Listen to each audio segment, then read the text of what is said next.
Bienvenidos a 360 grados, una visión global de la noticia, un espacio para debatir sobre todo lo que sucede en Colombia y en el mundo. Y esta noche iniciamos 360 entrevistando a un funcionario público que tiene la gran responsabilidad de investigar en Colombia cómo se hizo la estafa de Interbolsa. Te hablamos del superintendente de sociedades, Luis Guillermo Vélez. El Supersociedades hablará en 360 de cómo ha logrado desenredar esta telaraña de uno de los mayores desfalcos financieros en Colombia. También nos dirá por qué la familia Jaramillo no quiere que siga al frente de la investigación. Y ante todo, nos dirá qué futuro tienen las víctimas de Interbolsa. Hoy, el Supersociedades Luis Guillermo Vélez en 360. Y en nuestro segundo tema, en nuestro debate de esta noche, será acerca de las posibles razones que llevaron al presidente Juan Manuel Santos a cambiar la cúpula militar, a pesar de calificarla como la mejor de la historia. Voces desde la Casa de Nariño señalaron que el jefe de Estado buscó la cúpula para la paz y el posconflicto, para buscar además con mayor capacidad operativa que pueden ser claves para dar golpes definitivos a las FARC. Sin embargo, se habla también de algunos roces de generales salientes con el ministro de Defensa Pinzón a causa de directrices en las políticas de seguridad. ¿Qué pasó con la anterior cúpula de las Fuerzas Armadas y de Policía? Tema de debate esta noche en 360 y no se muevan, que ya en segundos le damos la bienvenida al Supersociedades Luis Guillermo Vélez.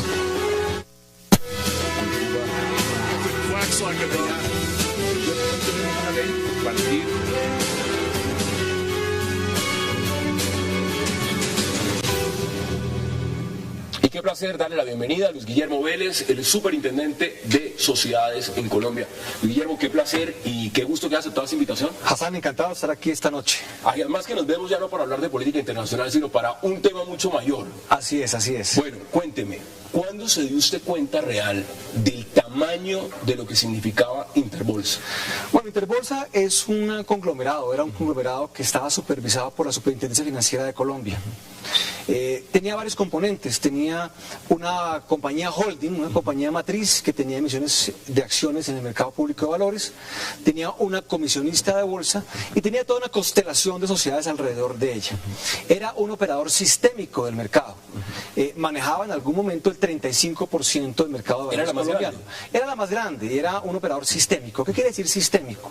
Que es un operador que si falla, como tiene ramificaciones por todo el mercado, pudiese eventualmente llevar a la quiebra a otras compañías también del sistema financiero que no tuvieran nada que ver, que pudiesen estar en perfecta situación. Simplemente el hecho de tener ramificaciones, de tener contactos con las demás, quedaban contaminadas. Entonces es un tema muy delicado cuando hay un operador sistémico que puede contagiar a otras firmas en un mercado de valores. Es lo que se vio hace unos años con Lehman Brothers, por ejemplo. Por supuesto, que generó todo en los Estados Unidos. Claro, que generó un colapso casi que completo del sistema financiero. Entonces, el tema de Interbolsa era particularmente delicado porque se trataba de un operador sistémico del mercado. Mire, acá hay puntos claros y sobre la agenda han dicho. Luis Guillermo Vélez a nivel personal podía conocer a miembros de Interbolsa, se pudo reunir con ellos. ¿Usted cree que eso en algún momento lo inhabilitó? Mire, una de las críticas que le han hecho, por ejemplo. Sí, mire, la verdad es que el superintendente de sociedades no es el supervisor de Interbolsa, no era tampoco el supervisor. Eso estaba, como le acabo de decir, bajo la supervisión de la Superintendencia Financiera de Colombia. Las supersociedades entra en todo esto cuando viene el colapso, cuando hay ya una insolvencia, y actúa en estos casos como juez de insolvencia, una competencia que asume específicamente el día 16 de noviembre del año 2012. Para ponerlo en términos sencillos, a la Superintendencia de Sociedades le toca es recoger aquí los pedazos de todo mirar lo que queda. Mirar lo que queda y buscar de la forma, digamos, como la ley lo dispone, de que los acreedores puedan eventualmente resarcir sus dineros. ¿A usted lo han querido sacar del cargo? ¿Lo han querido de alguna forma decir, mire, este hombre nos está complicando la vida, nos está embargando, nos está desarticulando todo el entramaje que habíamos hecho para poder captar dinero, sacarlo del país y volverlo a meter?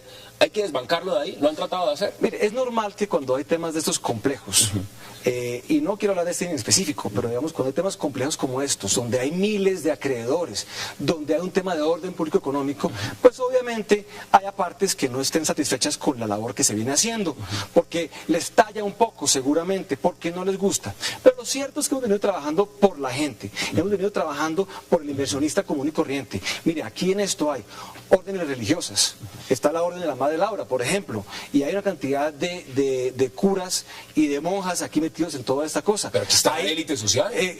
No, es que hay una confusión aquí. Aquí hay ahorradores en todo esto de carne y hueso. Aquí hay viudas, aquí hay pensionados, aquí hay huérfanos, aquí hay trabajadores, aquí hay ahorradores de carne y hueso que tienen sus ahorritos ahí metidos, y que estas personas tienen derecho a un proceso que sea transparente, que sea eficiente, que eventualmente logre que puedan retornar de alguna forma sus inversiones. ¿En los medios le han dado duro?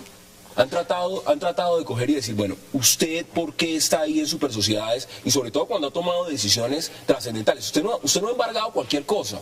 Usted le ha cogido a ciertos cacaos y les ha dicho, estos bienes para acá, esto se embarga, esto se congela, que hay unos acreedores y hay que pagar. Claro, cuando uno pisa callos, pues pasan esas cosas, como usted lo acaba de decir. Yo creo que la opinión pública nos ha dado un respaldo inmenso en todo esto. Ha sido, digamos, clarísimo que la gente está de nuestro lado, porque saben que estamos trabajando para ellos. Estamos trabajando para ese ahorrador del común que se ha visto afectado en todo esto. Y tenemos un deber de concluir el trabajo que se ha dado. Mire, la superintendencia ha hecho en esto una labor espectacular, no solamente eficiente, clara, transparente, sino además muy rápida. Se han embargado numerosísimos bienes, como usted lo acaba de decir. ¿Cuánto más o menos? Mire, si sumamos en capital, ¿cuánto más o menos ha podido recoger? Estamos hablando, todavía no le puedo dar una cifra exacta de capital, pero le puedo decir que en intervención nomás tenemos más de 30 compañías que han sido intervenidas en todo esto. ¿Con qué motivo? Con el motivo de congelar el mayor número de activos para que eventualmente esos activos puedan ser destinados para la gente de carne y hueso que perdió la plata. Ahí? Hablemos de nombres. Está Don Jaramillo, está Juan Carlos Ortiz, está Víctor Maldonado, Arabia. ¿Quién es más? Mire, las personas intervenidas naturales son también casi 30 o más personas, entre ellas los que usted acaba de mencionar, el señor Tomás Jaramillo, el señor Juan Carlos Ortiz, el señor Víctor Maldonado, sus familiares y un grupo importante de ejecutivos de estas firmas. Obviamente es una medida bastante severa, alguien la calificaría como draconiana, pero que obviamente creemos que se amerita en ese tipo de circunstancias, en donde se ha visto seriamente afectado el orden público económico. Acá hay un tema. Usted tiene una jurisdicción, como cualquier superintendente, es decir, usted puede trabajar y congelar y embargar en Colombia, pero aquí sabemos que muchos de estos dineros trabajaban en paraísos fiscales. Fondo Premium estaba en Curazao, esa compañía era creada en otro país, ahí usted no tiene jurisdicción, usted no puede mandar un embargo, usted no puede investigar. ¿Cómo ha hecho para poder sacar la telaraña y decir, mire, estas son las compañías en Colombia sobre las cuales entraba el dinero y salía? Pero ¿cómo sabe cómo se filtraban en los otros países? ¿Cómo ha hecho? Es una muy buena pregunta. Y eso ha requerido de trabajo, ha requerido, digamos, de constancia, ha requerido, digamos, de inteligencia para poder abordar un tema complejo. ¿Por qué se crean ese tipo de compañías con estructuras en paraísos fiscales? Para que sean opacas, para que no se conozcan. Nadie conoce los socios. Nadie conoce los socios. Es complicadísimo tener... Una jurisdicción no puede abordar todo porque están fraccionadas en muchas jurisdicciones. Es difícil, hay estructuras, digamos, muy complejas, todas hechas para que sean opacas, para que sean difíciles de controlar, para que sean difíciles de conocer. Entonces esto ha requerido una labor de filigrana y de trabajo coordinado. Aquí hay por lo menos 4 jurisdicciones. ¿Cuáles son, por ejemplo, países? Pues, digamos, en el tema de premium, el fondo premium, estamos hablando de Colombia, Panamá, Curazao y Bahamas. Ha tocado poner de acuerdo a todos sus componentes para poder trabajar de conjunto, y lo que se está buscando es poder trabajar para traer todo esto a Colombia. Es decir, un elemento, digamos, de todo lo que es la holding, todo lo que es Interbolsa que usted menciona, fondo premium.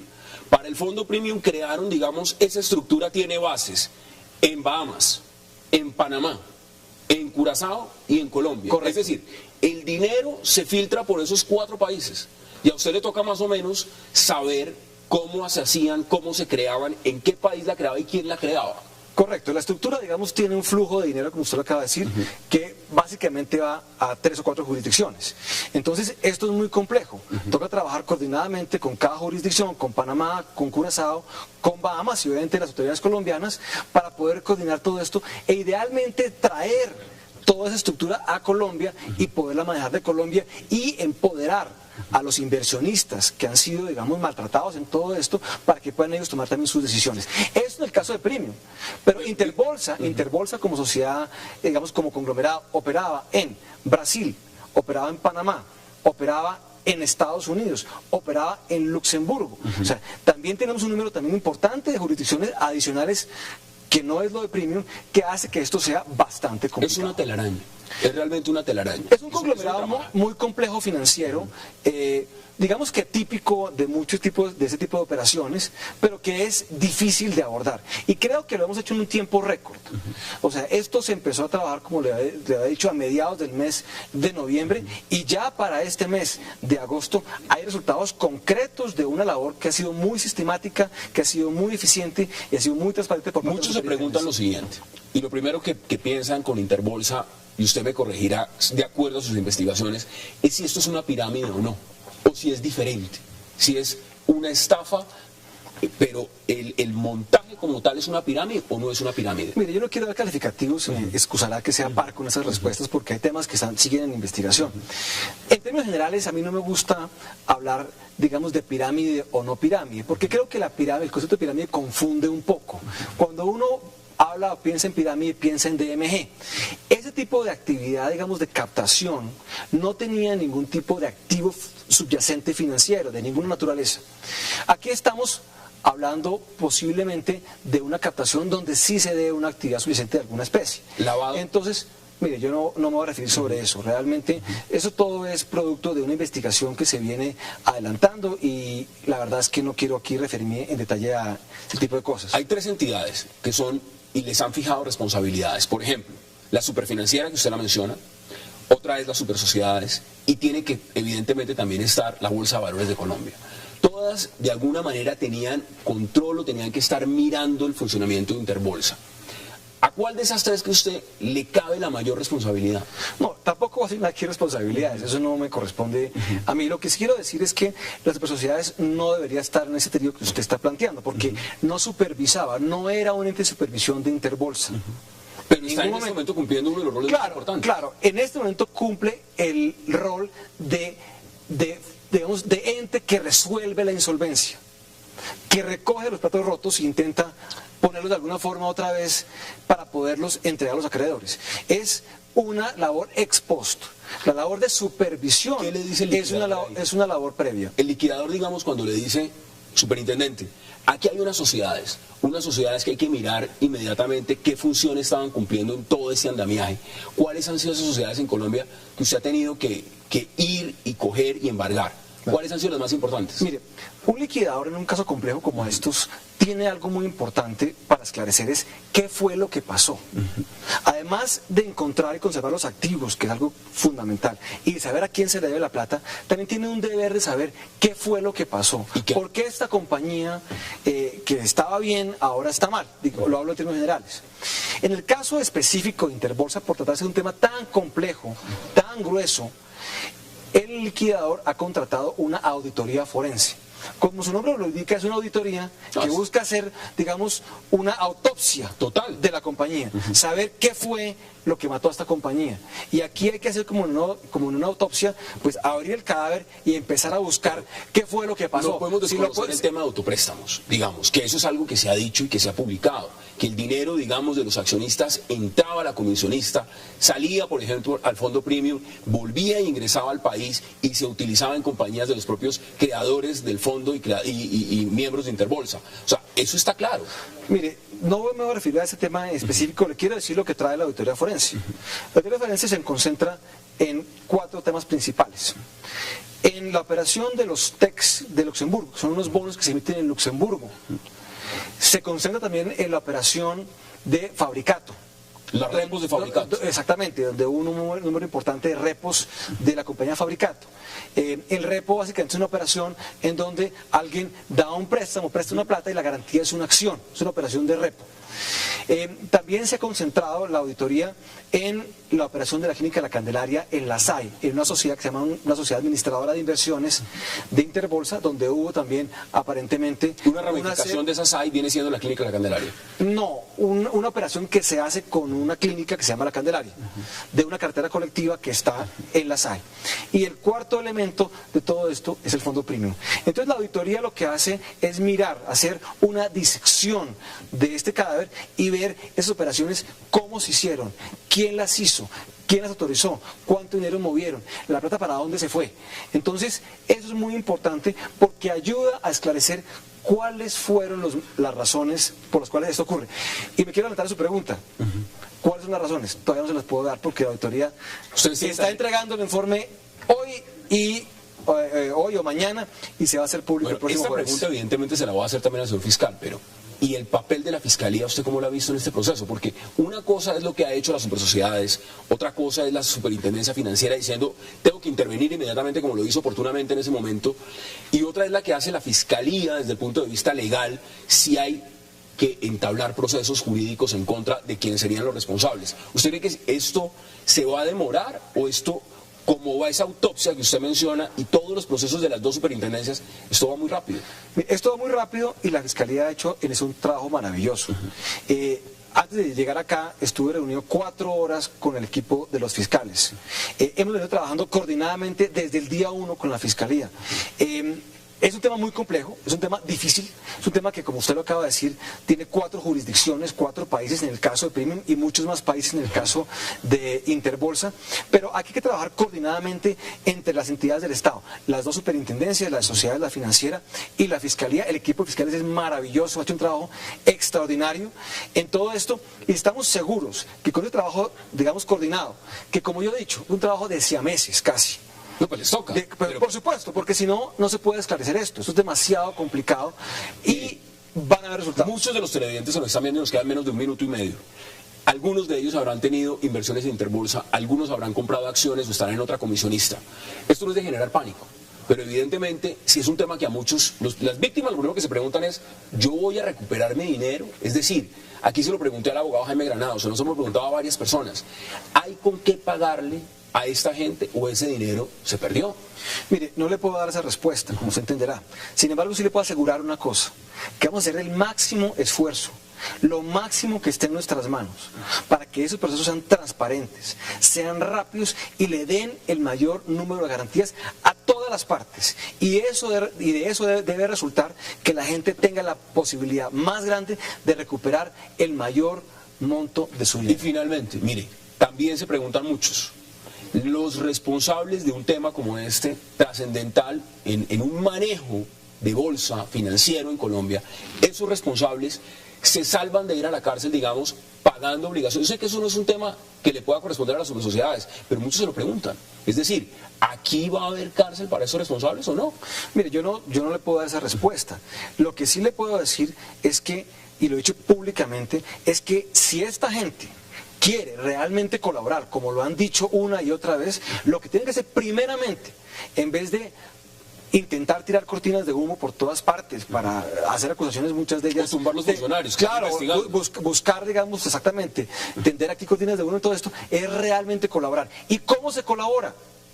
Pues devolviéndole la plata a la gente. Esa creo yo que es y debe ser la colaboración más efectiva. Bueno, Superintendente Luis Guillermo Vélez, un placer. Ojalá siga avanzando mucho, porque aquí en 360 estamos haciendo un gran seguimiento al tema Interbolsa y que logren esclarecer esos hechos para la opinión pública. Muchas gracias. Muy amable. Vamos a la pausa porque al regreso vamos a debatir sobre la cúpula militar, ese cambio que hizo el presidente Juan Manuel Santos y por supuesto que nuestros invitados nos puedan hablar sobre el tema. Ya regresamos, no se vayan.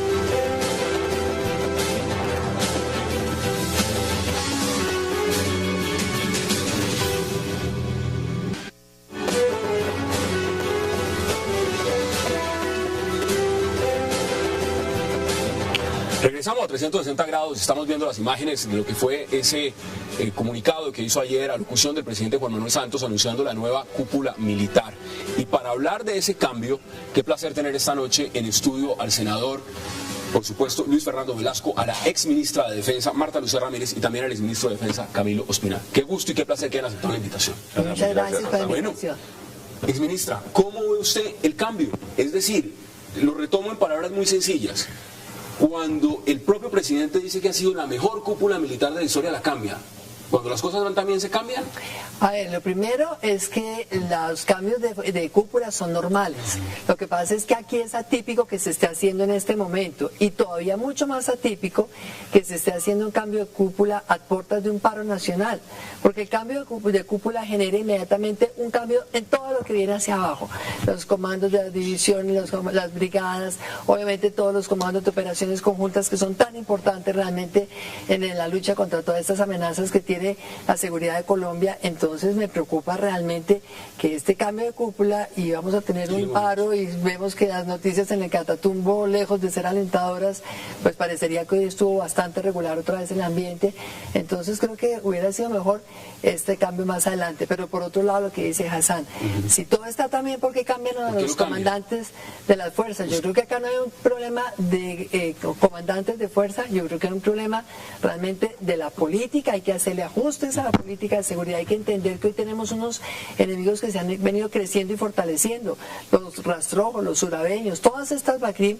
Por otro lado, también el ELN está intacto y hay estructuras de la FARC que están actuando con contundencia. El Cauca, por ejemplo, senador Velasco. ¿Cómo lo ve usted, digamos, senador? ¿Cómo ve usted el cambio cúpula? Evidentemente que es un cambio normal. Me parece un cambio normal. A ver, el ejército y las Fuerzas Armadas, pues obviamente más saben los señores exministros, son organizaciones jerárquicas, y las organizaciones jerárquicas pues vienen unas gentes de abajo, oficiales que vienen haciendo su carrera y aspiran a ir creciendo. Ya han pasado casi 2 años desde el último cambio de cúpula.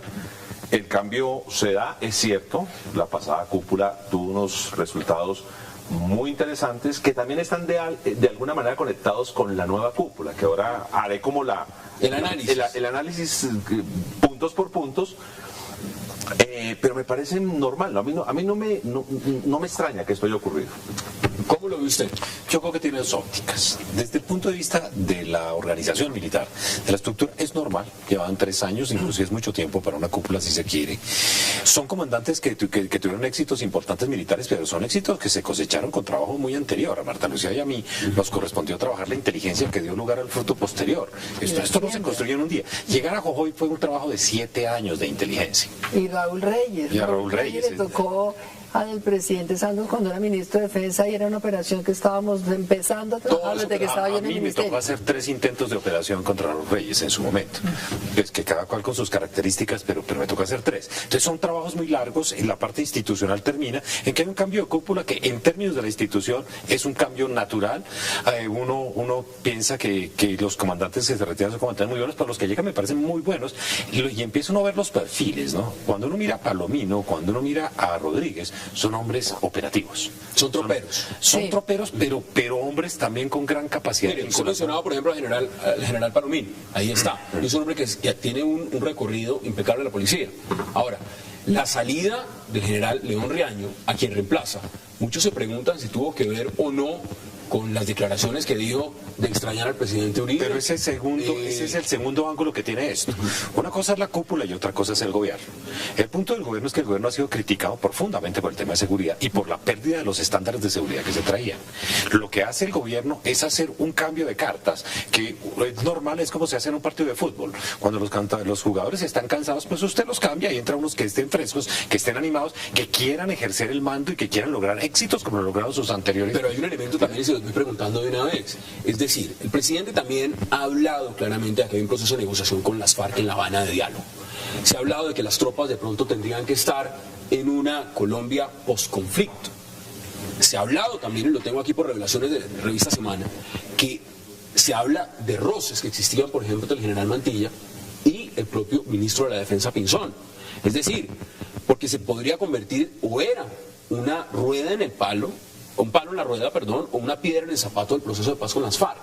¿Eso es viable dentro de este cambio de la cúpula? Yo creo que los militares en Colombia son absolutamente respetuosos del poder civil, son obedientes. Si el gobierno lleva la conducción de un proceso de paz y el proceso culmina, estoy absolutamente segura que los militares jamás serían un palo en la rueda para ese proceso.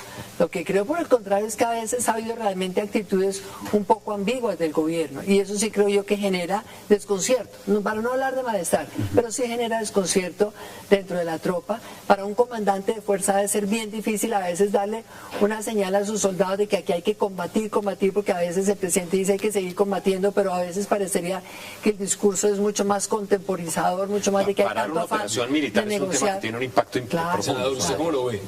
¿Es posible que exista un doble discurso en esa medida? No existe doble discurso. Vamos a comenzar a hablar de la cúpula ya punto por punto.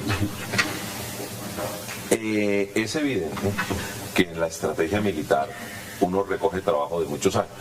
Eso lo quiero reconocer. O sea, por lo menos en este gobierno tenemos el síndrome de Adán, de que antes de nosotros nada había, nada existía. No, hay unas cosas muy importantes. En temas de seguridad lo reconocemos. Y creo que este proceso arranca mucho antes. Cuando el presidente Pastrana comienza a decir, un momentico, vamos a dotar mejor a nuestras Fuerzas Armadas. Evidentemente, los señores ministros y el presidente Uribe hacen unas cosas importantes, y el presidente Santos es ministro y luego continúa como presidente.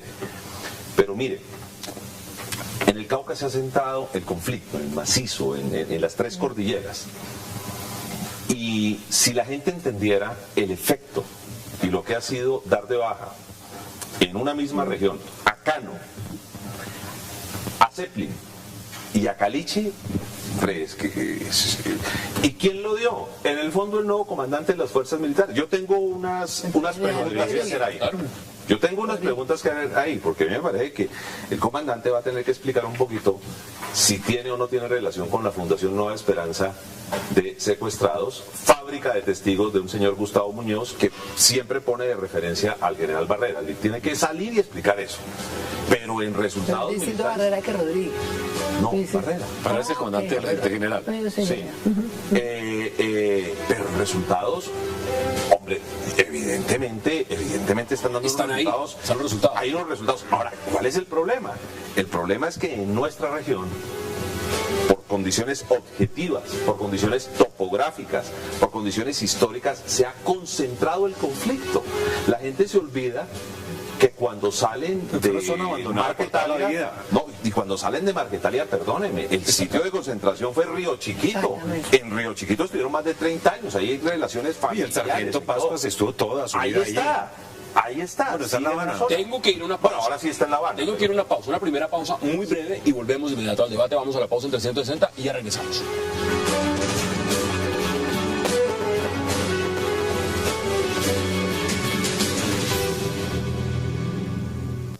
La renovación natural del liderazgo que caracteriza a las Fuerzas Armadas y el compromiso de continuar dinamizando los resultados de la estrategia de seguridad que nos ha permitido construir un país más seguro son las razones que dan lugar al cambio de la cúpula militar y policial que hoy se anuncia. La nueva cúpula militar y policial tiene la enorme responsabilidad de reemplazar al mando de las fuerzas militares, de las Fuerzas Armadas, que más resultados ha cosechado en la historia reciente de Colombia, en nuestra lucha contra el terrorismo, contra las bandas criminales, contra el narcotráfico, contra la minería criminal y contra la delincuencia común. Regresamos a 360 y esas son las declaraciones del presidente Santos. Ahora, acá hay un punto. Les voy a leer, por ejemplo, que dice desde el Polo Democrático, Clara López Obregón. Dice lo siguiente: son un maquillaje estos cambios que buscan ocultar una realidad latente, que la seguridad sigue siendo el tema de peores resultados en el actual gobierno. Cuando el presidente Santos ve que tiene problemas con la política, resulta que cambia las caras, pero así no se arreglan las políticas y la falta de gestión.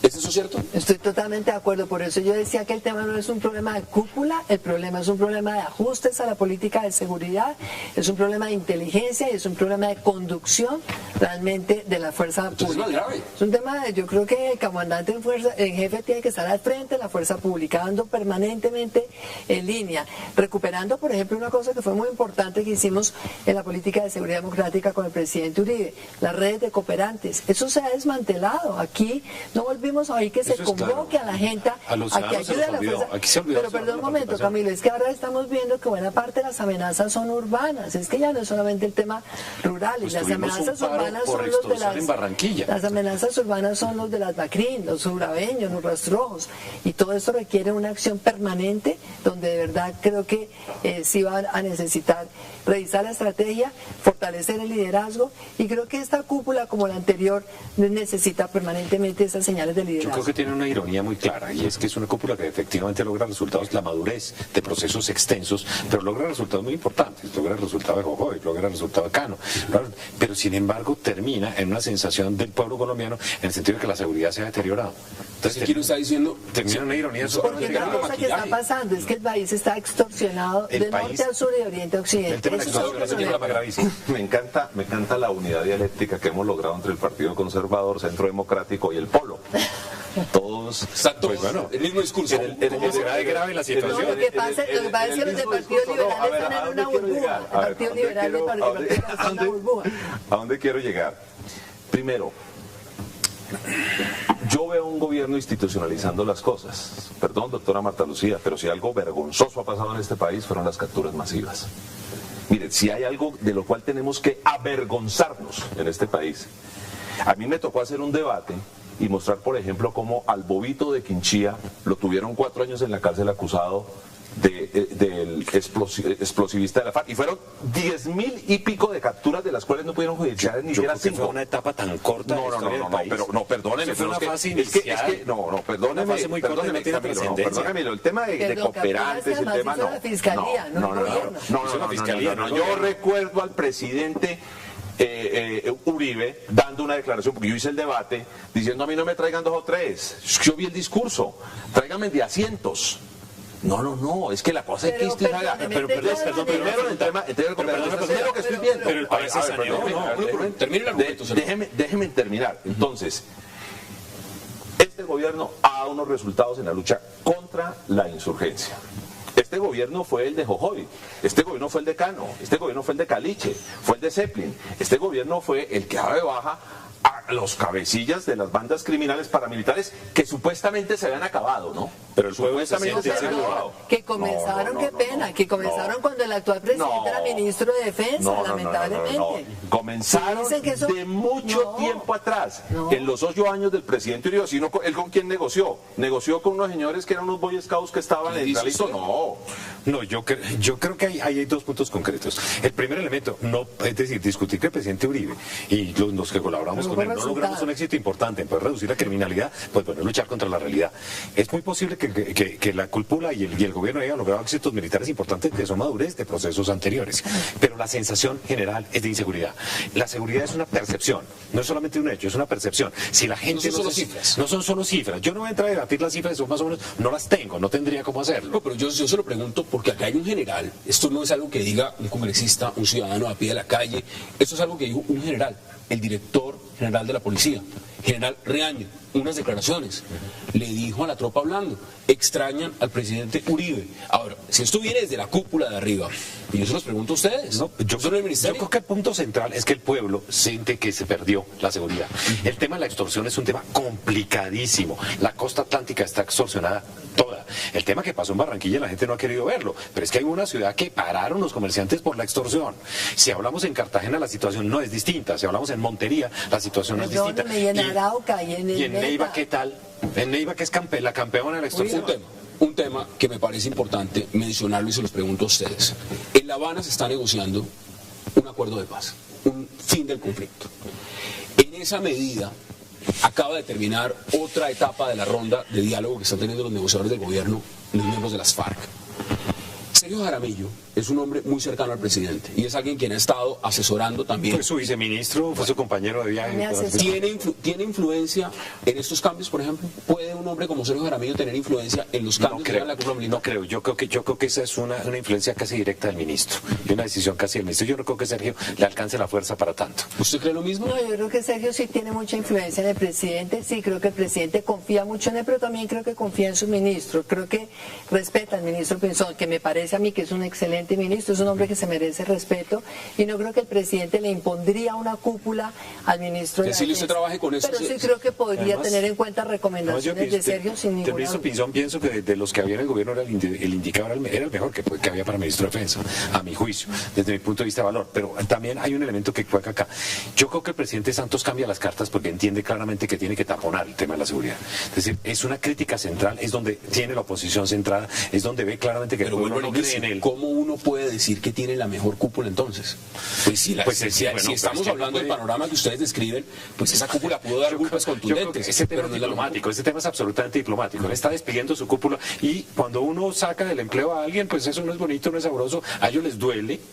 Entonces, pues simplemente tiene un acto de cortesía con ellos y seguimos adelante. Ya, es una cúpula buena. Yo no creería eso, porque si toda la cúpula fuera mala, entonces como dieron los golpes, yo sí creo que la cúpula era buena. Lo que pasa es que, evidentemente, era muy buena. Creo que la estrategia no ha sido tan asertiva. Creo que la estrategia merece una revisión, un ajuste, porque esto ha ido mutando. Hoy las amenazas en las zonas urbanas son infinitamente mayores que las que hay en las zonas rurales. Es el tema de todas estas macrines y también del ELN y demás. Fíjense que hay gente que le dice a uno que Arauca otra vez está totalmente penetrado por FARC, por ELN y por Bacrín. Qué cosa tan terrible de panorama y tan desalentador. Entonces, por esa razón sí creo que hay que hacerle ajustes a la cúpula, a la política, y creo que la cúpula anterior de todas maneras fue una cúpula que respondió a las expectativas y a la línea. Senador, tiene la palabra. Yo recibí al otro día de que el señor presidente se posesionó como ministro de Defensa con un debate que se llamó el reciclaje del paramilitarismo en Colombia. Y le entregué las cifras en donde estaban los paramilitares que supuestamente se habían entregado, que supuestamente estaban engarrotados. Y le dije, mire, aquí. Con la ubicación exacta. Todo, absolutamente todo. Se pueden, cuando quieran, podemos volver a ver el debate. Le pregunté por el tema de los mellizos, le pregunté una cantidad de narcos que trataron de meter a ese proceso con las dos defensas. ¿Qué terminó pasando en este país?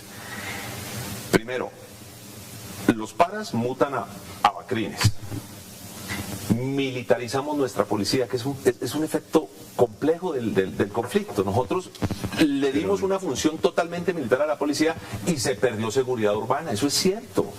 No, lo que pasa es que la recuperación del campo. Y entonces. Pero es que usted no podía mandar al campo una policía desarmada. Usted tenía que mandar una policía con las herramientas y las capacidades para poder enfrentar un problema como el que había. Mire, perdón, yo no estoy diciendo que eso sea bueno o malo, estoy diciendo lo que pasó. La policía que tenía que tener una función de seguridad ciudadana, la militarizamos y la mandamos al campo. Es que en el campo también hay ciudadanos. Claro, es que en el campo también hay ciudadanos. Es que en el campo hay ciudadanos que también necesitan que haya una policía civilista, que haya también obviamente... Pero hay un tema jurídico. Pero ¿cuál policía civilista, hombre? Si creamos unos grupos que parecían militares para ir a combatir a la guerrilla. No creamos policía para los ciudadanos. Porque hay lugares donde toca prepararse. También porque creímos que la única amenaza de seguridad era la guerrilla. Ese fue el problema. Hay que llevarlo a Arauca, ¿o no? El senador está ambientando la propuesta del presidente Santos, que es la creación del Ministerio de la Defensa, de la Seguridad, como les gusta tanto, la creación de entidades. Esa propuesta usted la acaba de mencionar y yo quería meter en el siguiente bloque, pero evidentemente... ¿Cómo es una base de policía en el Arauca y lo que pasa? La complementariedad entre... Tengo que hacer la última pausa, inmediatamente volvemos al debate, porque usted ya puso algo que les quiero preguntar y es ese Ministerio de Seguridad, si eso realmente entra, es viable o eso es más burocracia. Ustedes me lo dirán. Vamos a la pausa y ya regresamos.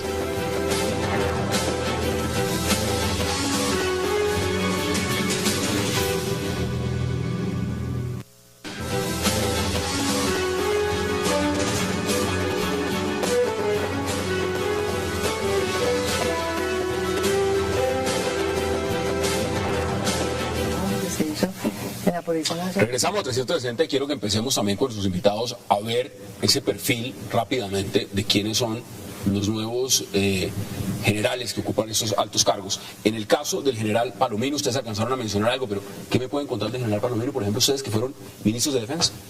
Doctora Marta Lucía. Bueno, el general Palomino es un general que ha tenido realmente una hoja de vida muy completa, ha estado en todas las funciones, digamos así, casi todas las funciones de la policía. Creo que no ha estado en inteligencia, me parece. No, ha estado en carreteras, ha estado en Bogotá, ha estado era el jefe de la seguridad ciudadana.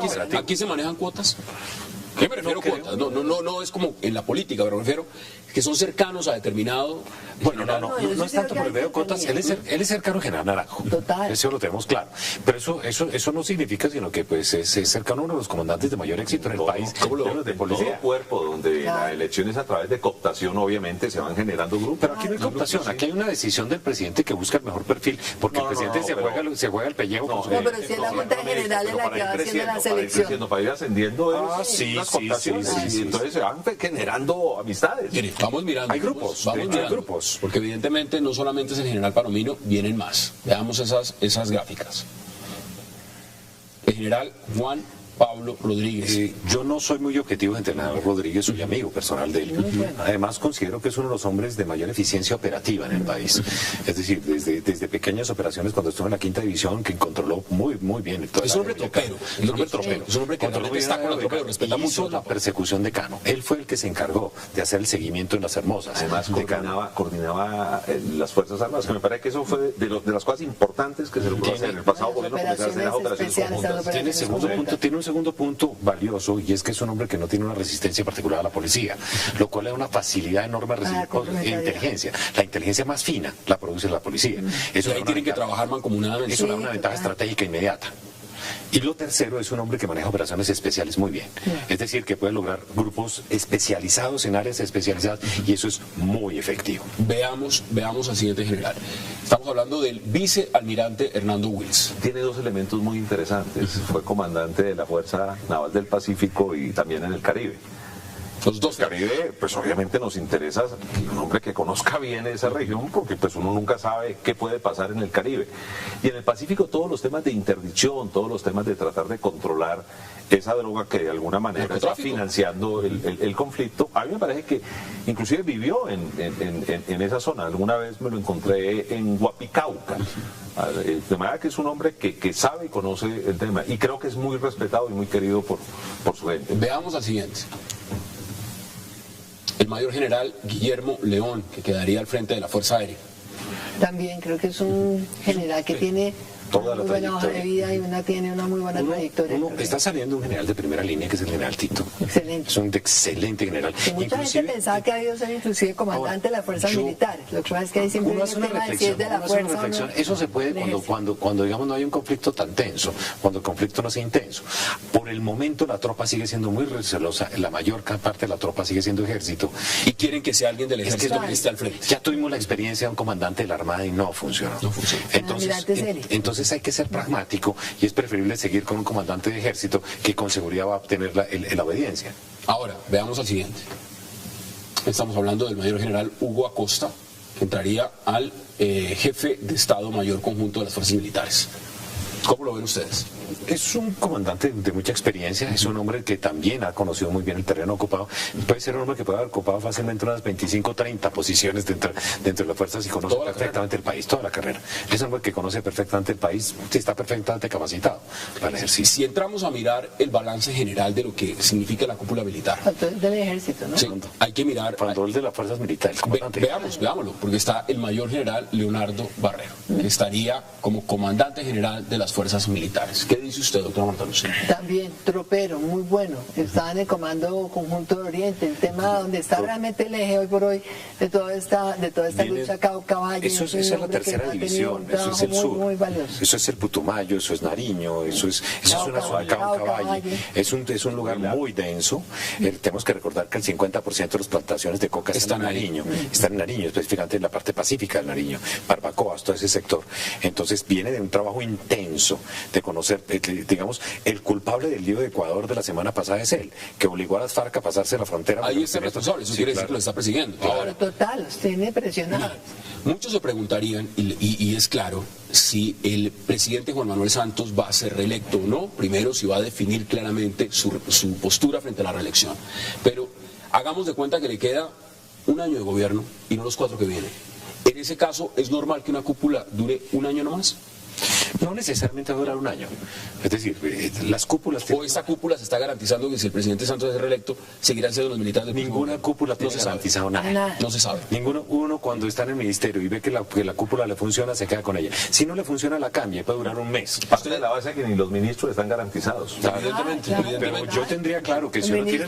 Tienen algo más de garantía los generales. Los ministros son los primeros fusiles. Usted decía que la pasada 3 años es mucho tiempo. Sí, 3 años es bastante, pero una cúpula ha habido varias cúpulas de 3 años y 4 años, pero lo normal es que una cúpula dure más o menos 2 años. Y para un ministro de la defensa, normalmente, ¿cuántas cúpulas tiene durante su periodo? No, normalmente el ministro normal es una. Lo ideal sería que fuera una. Sí, yo alcancé a tener 2, pero porque tocaba... ¿Qué es lo que le está pasando también al ministro Pinzón? Sí, pero el ministro Pinzón lleva un tiempo excepcional como ministro de defensa, no lleva bastante tiempo ya y está bien. Yo tuve una que fue heredada y por ejemplo eso es un tema donde creo que la recomendación es poner su propia cúpula. Si el presidente Santos no es reelecto y hay cambio en la presidencia, es casi seguro que cambie la cúpula, porque es normal, ¿no? Uno tiene que cada torero llega con su cuadrilla. O sea que tenemos una cúpula larga. Larga. Ahora, yo no puedo dejar de preguntarle. Tendremos la posibilidad de la cúpula larga. Yo le preguntaré a Marta Lucía si dejaría la cúpula si gana las elecciones. Bueno, allá iba yo. ¿A usted le gusta esa cúpula si mañana, en un año, es usted Me presidente? gusta mucho esa cúpula, pero pienso que uno realmente debe tener su propia cúpula. Crear la suya. Total. Mire, no puedo dejar de preguntarle tampoco, senador, porque hay un tema puntual, no es con la cúpula, pero sí tiene que ver con el general Patiño, y es algo que va a pasar en el Congreso. ¿Usted cómo ve el tema de ese ascenso? Es un tema complejo, porque un poco es, bueno, un general al que le hacen una acusación, pero no hay una imputación, o sea, todavía no hay elementos para que la gente pueda tomar una decisión, pero acuérdese que está el fantasma del general Santoyo. Ahí está. Yo creo que el tema del general Santoyo es muy relevante porque tengo que decir que a mí, por ejemplo, el general Naranjo, comandante o director más bien de la Policía Nacional, nos recomendó especialísimamente al general Santoyo. Nos dijo que no había realmente nada de fundamento para esa investigación. Cuando viene uno a saber realmente este prontuario, cuando él mismo reconoce en los Estados Unidos, me parece que el Congreso, me parece que el Congreso tiene una situación muy difícil, como dice el senador. Y es que uno, violados todos. No todos. Entonces uno realmente como congresista tiene hoy por hoy esa experiencia, como congresista ellos tienen esa experiencia reciente y yo creo que va a ser muy difícil que puedan tomar una decisión. Siendo situaciones distintas, pero va a ser muy difícil decidir apoyarlo a pesar de... Usted menciona al general Naranjo y el general Naranjo influencia sobre esta cúpula. ¿Creen que pudo tener alguna? Sobre la cúpula de policía, fuerzas militares, no. Sobre la policía, sí. De fuerzas militares. Fuerzas militares, no. Él sigue siendo muy respetado dentro de la... claro. Oye, es un hombre ya en la política. Bueno, quiero agradecerles, doctora Marta Lucía, como siempre, un verdadero placer. Gracias por aceptar la invitación. Ministro, también gracias. Muchas gracias. Y senador, gracias por aceptar la invitación. A ustedes, gracias por acompañarnos. Nos vemos mañana de nuevo aquí, a la misma hora, para seguir debatiendo toda la agenda política de Colombia y del mundo. Hasta una próxima oportunidad.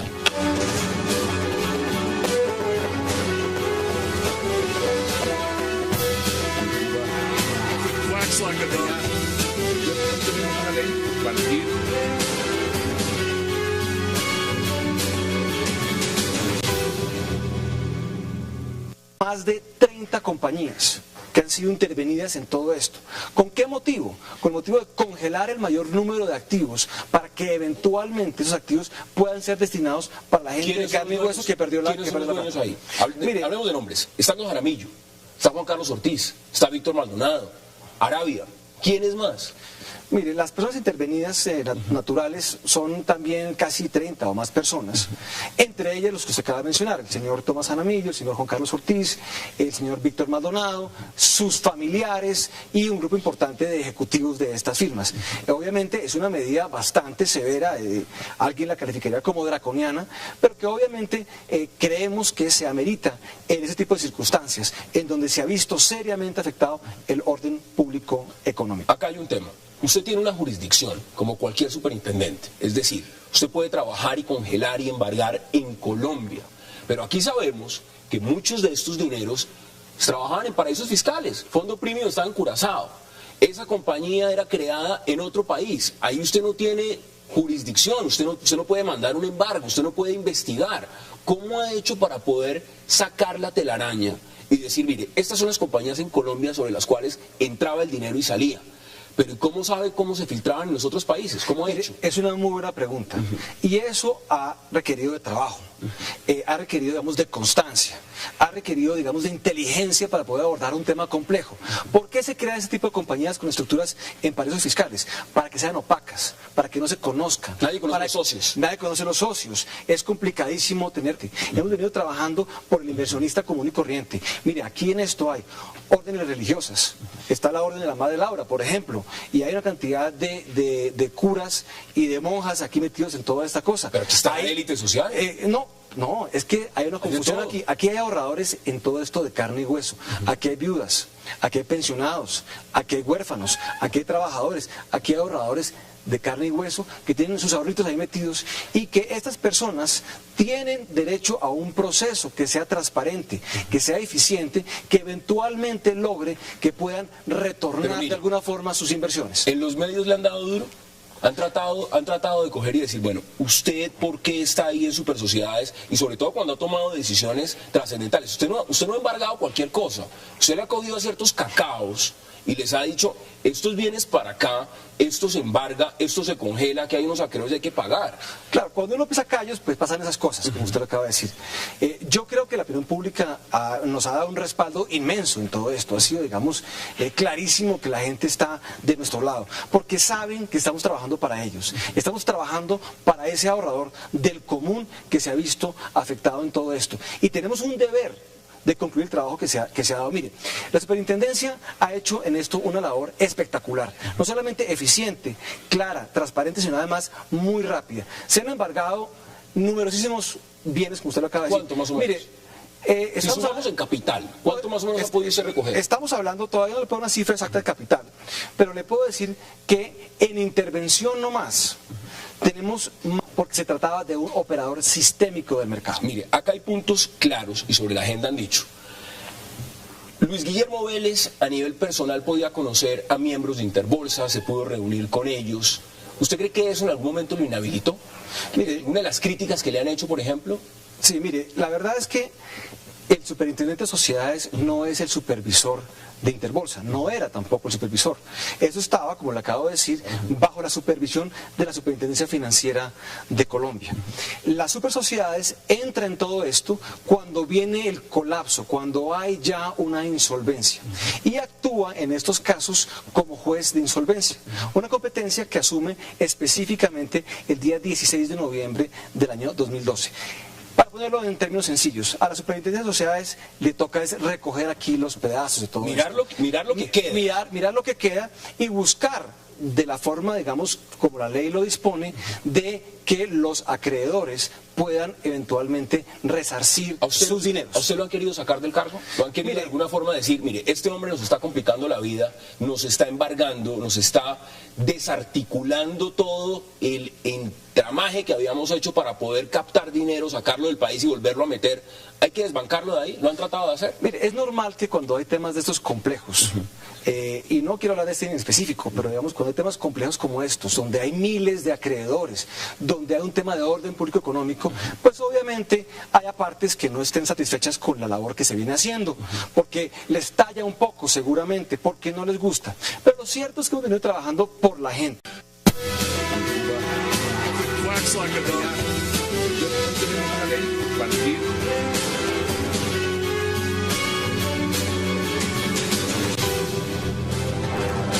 Bienvenidos a 360 grados, una visión global de la noticia, un espacio para debatir sobre todo lo que sucede en Colombia y en el mundo.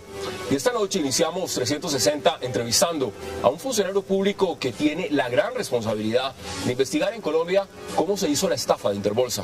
Y hablamos del superintendente de sociedades, Luis Guillermo Vélez. El Supersociedades hablará en 360 de cómo ha logrado desenredar esta telaraña de uno de los mayores desfalcos financieros en Colombia. También nos dirá por qué la familia Jaramillo no quiere que siga al frente de la investigación. Y ante todo, nos dirá qué futuro tienen las víctimas de Interbolsa. Hoy, el Supersociedades, Luis Guillermo Vélez en 360. Y en nuestro segundo tema, en nuestro debate de esta noche, será acerca de las posibles razones que llevaron al presidente Juan Manuel Santos a cambiar la cúpula militar, a pesar de calificarla como la mejor de la historia. Voces desde la Casa de Nariño señalaron que el jefe de Estado buscó la cúpula para la paz y el posconflicto. para buscar además con mayor capacidad operativa que pueden ser claves para dar golpes definitivos a las FARC. Sin embargo, se habla también de algunos roces de generales salientes con el ministro de Defensa Pinzón a causa de directrices en las políticas de seguridad. ¿Qué pasó con la anterior cúpula de las Fuerzas Armadas y de Policía? Tema de debate esta noche en 360 y no se muevan, que ya en segundos le damos la bienvenida al Super Sociedades Luis Guillermo Vélez.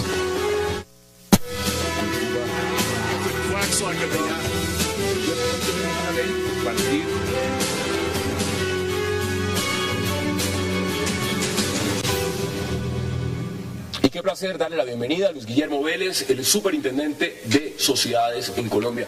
Luis Guillermo, qué placer y qué gusto que haya aceptado esta invitación. Hassan, encantado de estar aquí esta noche. Además que nos vemos ya no para hablar de política internacional, sino para un tema mucho mayor. Así es, así es. Bueno, cuénteme, ¿cuándo se dio usted cuenta real del tamaño de lo que significaba Interbolsa? Bueno, Interbolsa es un conglomerado, era un conglomerado que estaba supervisado por la Superintendencia Financiera de Colombia. Tenía varios componentes, tenía una compañía holding, una compañía matriz que tenía emisiones de acciones en el mercado público de valores, tenía una comisionista de bolsa y tenía toda una constelación de sociedades alrededor de ella. Era un operador sistémico del mercado, manejaba en algún momento el 35% del mercado de valores colombiano. Era la más grande y era un operador sistémico. ¿Qué quiere decir sistémico? Que es un operador que si falla, como tiene ramificaciones por todo el mercado, pudiese eventualmente llevar a la quiebra a otras compañías también del sistema financiero que no tuvieran nada que ver, que pudiesen estar en perfecta situación. Simplemente el hecho de tener ramificaciones, de tener contactos con las demás, quedaban contaminadas. Entonces es un tema muy delicado cuando hay un operador sistémico que puede contagiar a otras firmas en un mercado de valores. Es lo que se vio hace unos años con Lehman Brothers, por ejemplo. Por supuesto, que generó todo en los Estados Unidos. Claro, que generó un colapso casi que completo del sistema financiero. Entonces, el tema de Interbolsa era particularmente delicado.